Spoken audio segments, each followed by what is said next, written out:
So we're taking a look at a front load LG washer that has a bad door hinge. I want to go ahead and give you a real quick side-by-side comparison of what a door hinge should look like and how it should operate versus what this one is doing. So we come to this one right here.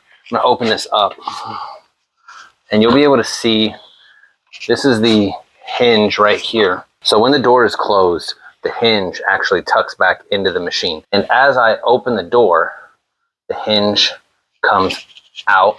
And then you reach a certain point where the door will actually pivot. So your door should be able to swing freely like this with the hinge all the way out. And on this machine with the bad door hinge, you'll see that when we open it, it gets to about right here before there's resistance and it doesn't want to open anymore. Now I can force it open. So technically the door is still functional. We can force it open and force it closed, but there shouldn't be any resistance. It should open and close freely. And what's happening is back inside here on the other side of the hinge are a bunch of springs, and those springs are starting to fail. And being that they're going bad, it's one of those things where it's only going to get worse with time. And eventually on this side, what you're going to see is this right here. Let me close it back up. So like on this one, when we open it, this part of the door right here never comes in contact with the panel right here. There's always a gap as it pivots open. But when you have one that's bad, as you open it, see right there, it's actually hitting the panel right here. And so you do it enough times and it will start to scratch up all the paint that is back in here. So we're going to go ahead and replace it before it gets any worse. So the first thing that we're going to look at and take care of is right here where the hinge actually connects to the door. And you'll see there's a total of usually either 6 or 7 screws that hold this little piece of plastic in place. You're going to want to go ahead and take all of those out.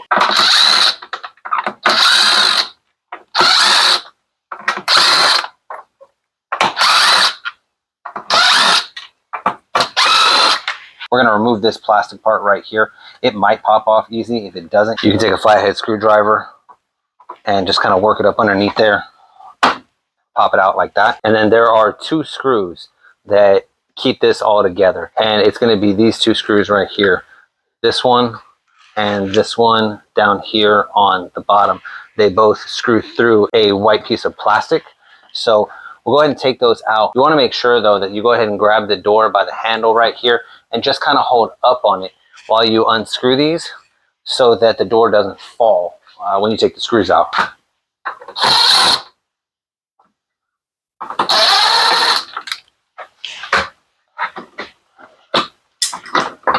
And you can just pop it out of there. Before we actually remove the rest of these screws to take the hinge out, you want to go ahead and take the ring that holds the boot seal in place off.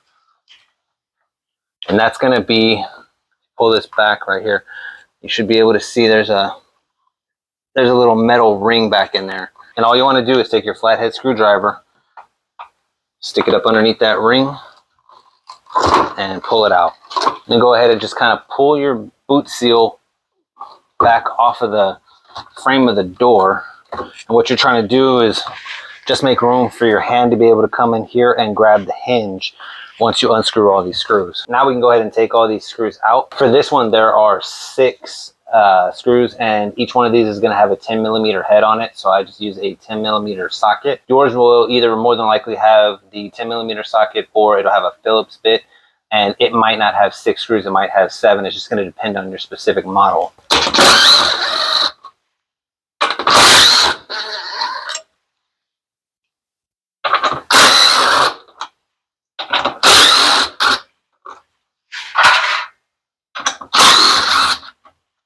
Before you go ahead and take out that last screw, just kind of hold on to the hinge so that when you take that out, it doesn't fall back into the machine. Then you can pull your boot seal back, put the hinge through. You might have to push the tub back a little bit just to make room. And you pull it out just like that. And these are those springs that I was telling you about that are starting to fail, that aren't allowing it to open properly. I will put the model number of this specific machine in the description of the video. I'll also put a link to where you can buy this hinge on Amazon. They cost about 75 to 80 bucks. But again, you just want to make sure before you go to order one that you get the right one that you need for your machine.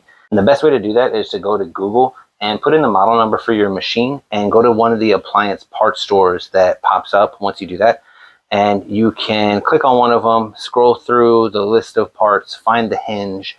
I wouldn't normally recommend buying directly from one of those places just because they tend to be a lot more expensive.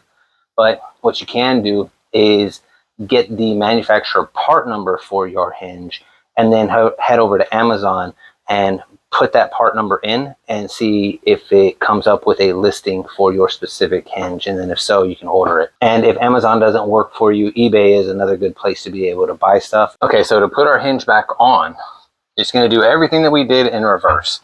So you want to make sure that your hinge is facing you just like this with the springs towards the left hand side. And you'll just push your boot seal back, tuck this in here, and get these through the slots, and then just line up all the holes for the screws to go back in.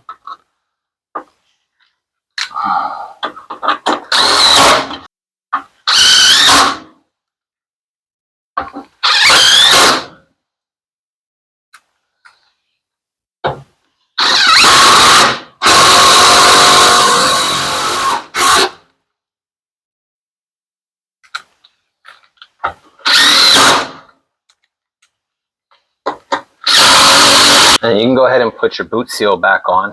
And what you're going to do is just pull the boot seal through the door right here. And then there's a little metal lip right here. And you just want to take the back of the boot seal with your fingertips and just kind of work it over that edge all the way around.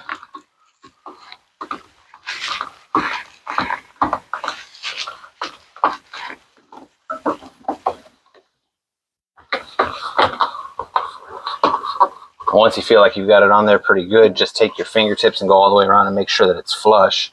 Then to put your ring back on, you want the spring of the ring to be down towards the bottom. And I always offset it towards the right just a little bit.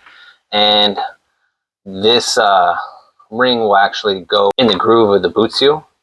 And I usually just work it in about halfway or so.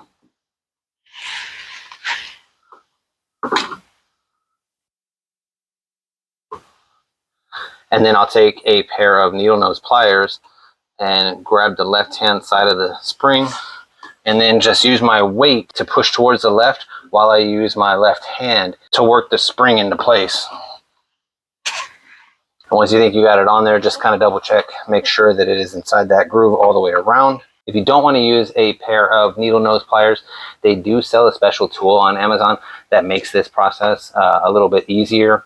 And I will link that in the description as well. It costs about 10 bucks. Okay, so the trickiest part of this whole process is actually getting the door to go back onto the hinge. You've actually got 4 pieces of plastic that need to go back onto the pegs of the hinge right here in order to get the door back on. So you'll take one of these right here, and you want this to go on the top with the part with the hole facing out to the left.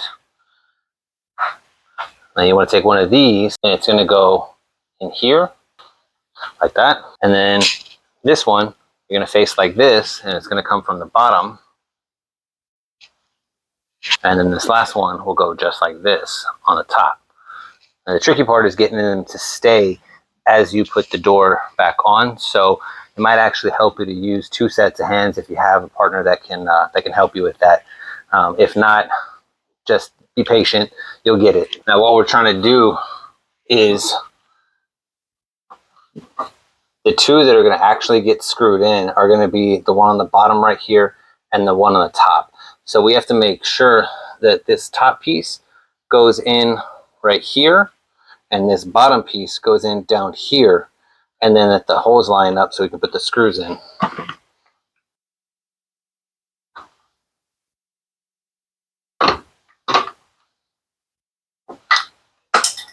And if one of them falls out, if one of those other ones falls out, it's okay.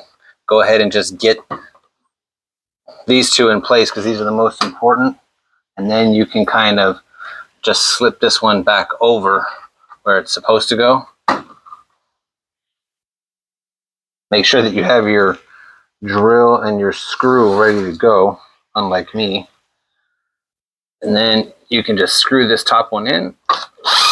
And see, I actually messed up. This piece right here doesn't face that way. It actually needs to come off.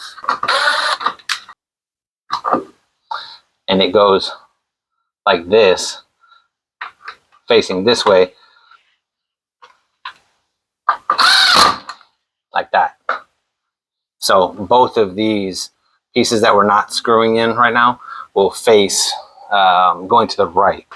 And then you just pop this plastic cover on, and then you can put all the screws back in.